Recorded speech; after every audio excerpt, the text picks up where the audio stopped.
let's talk about my story with being diagnosed with brain cancer. Now, how did I become diagnosed with brain cancer? It was during COVID. I was working a job that was remote. Both my parents had jobs that they had to go to. They adopted a dog one weekend. I told them, hey, I'll come over Monday. I'll check on the dog during my lunch. I get to their house during lunch. I start feeling incredibly strange. I called my fiance at the time.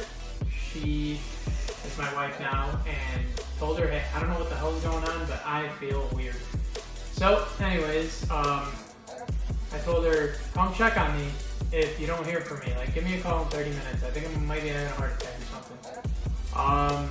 She gets a strange feeling that I'm in trouble of some sort. And she goes and checks on me. Finds me in my parents' basement, passed out, barely breathing. Calls 911. 3 days later, I wake up in a coma, or from a coma. When I woke up from the coma, doctor said, hey, when you were in there, we scanned your brain. There's something growing on it. We're not sure what it is. All that stuff. We think it's cancer. So then I go get the full body scan, which was hell on earth. I don't know if you know anything about being in a coma, but when you wake up, you're exhausted. You haven't drank anything, so your mouth's dry. You have to go to the bathroom because you haven't gone to the bathroom besides the tube. You're starving, everything is dislocated because you haven't moved in multiple days. I was in for 4 days, both my shoulders, my hips, my knees, elbows, everything. That was one of the first things I wanted to do when I woke up from the coma was grab a drink, and I reached out to grab the drink that the nurse gave me, and my shoulders just fell out of place. So, with that being said, so yeah, you're absolutely miserable when you wake up, regardless of how many drugs they try to pump in you. So I went through the CAT scan, and I just remember that being one of the hardest things ever. They had me breathe and fucking moving when you don't want to move at all.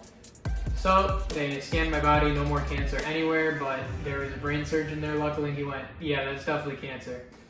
So they couldn't diagnose the stage or the type without doing any surgery. So the brain surgeon basically told me, look, you need an emergency brain surgery. There are 2 lobes of your brain that are pushing against one another, causing you to have seizures.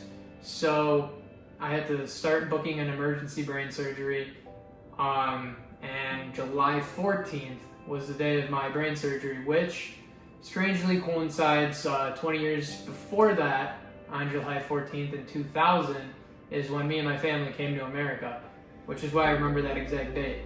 So then I had the brain surgery, right? On that day.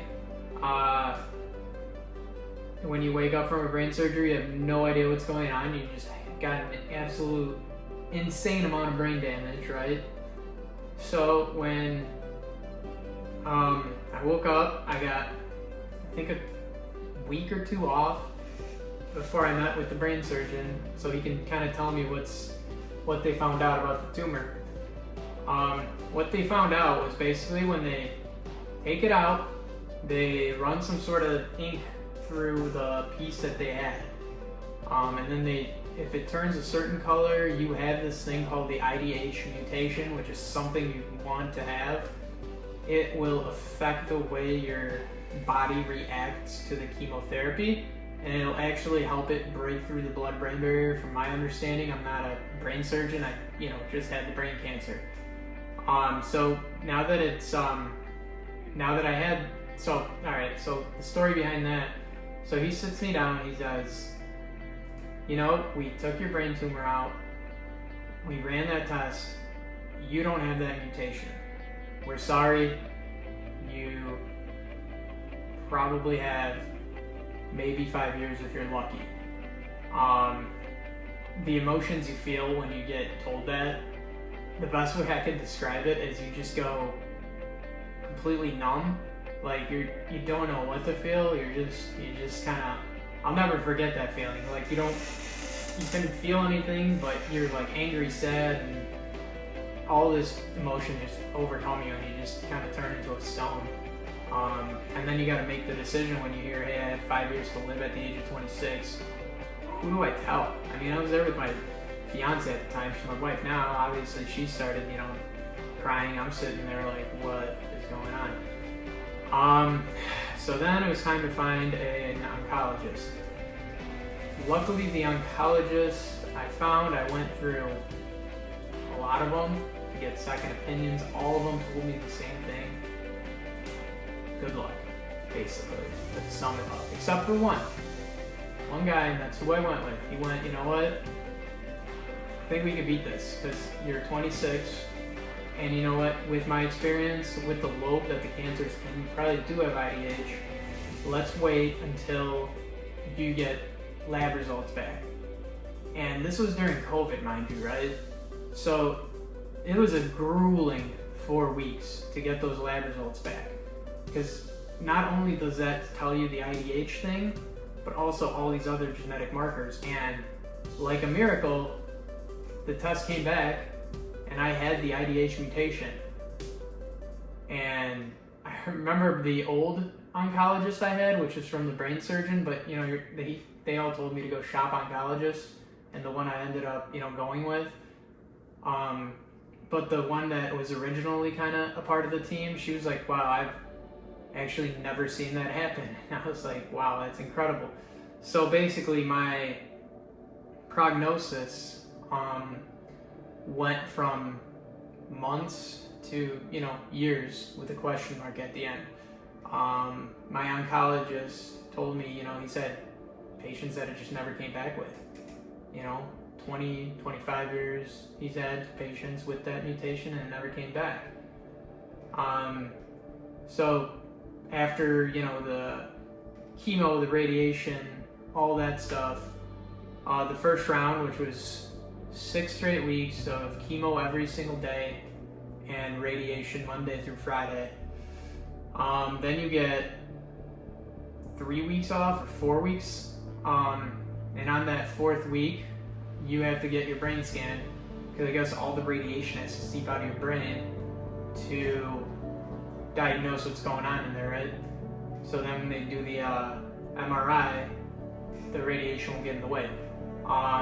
After that 6 weeks, no more cancer. So that was, it's a weird feeling when you get that news because you are so beat to shit. Like, I know you're supposed to be just like running around hugging everyone, screaming, doing cartwheels down the hallway, but you are just absolutely obliterated. Like, you just feel like shit. Like, you should be feeling good. You just smile. You're like, awesome. And then, you call all your family and they're all cheering and you're just like falling asleep in the chair after calling them. But regardless of it being completely gone, according to the MRI, I still needed to do 6 months of maintenance chemo. And with that maintenance chemo, I believe every 3 months was, there was a scan involved. So 3 months after the initial clear scan, while you're on chemo, you get another scan, and then 3 months, and it just never showed back up. I'm going on 5 years now. So now it's like, I guess I'm a survivor, right? I just got through my 5 year. It was in June 22nd. That was the day that I went into a coma, so that's the day I said I got diagnosed with brain cancer. Life is a little different now, not gonna lie. I mean, there's so much to change. You get such a different appreciation for life and what it means to live. And not only on top of that, with a brain surgery, radiating my brain, I have a traumatic brain injury. I have an incredible amount of brain damage for a 26-year-old at the time. I'm 31 now. It's been 5 years. But, my brain's basically been through the grinder. It's been radiated. It's been sliced. There's a chunk of it missing. So not only am I brain damaged, so my memory is always kind of hazy. I have like ADD. People think I'm always drunk because I'm like, punch drunk basically. Sometimes I'll start slurring my words, my speech gets slurred. I lose my point when I'm talking. I'm sure I've done it this video.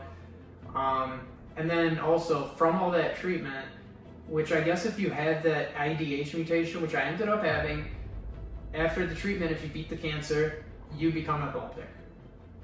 So that's what I'm dealing with now, is learning how to be epileptic, and after not being seizure, prone to seizures for 26 years of my life. And now it's like I'm 5 years into having, it's not technically epilepsy, but I just say epilepsy to keep it simple, into this. And it's like a different lifestyle change, but better than, the other option I had. And then also I try and, obviously my lifestyle changed.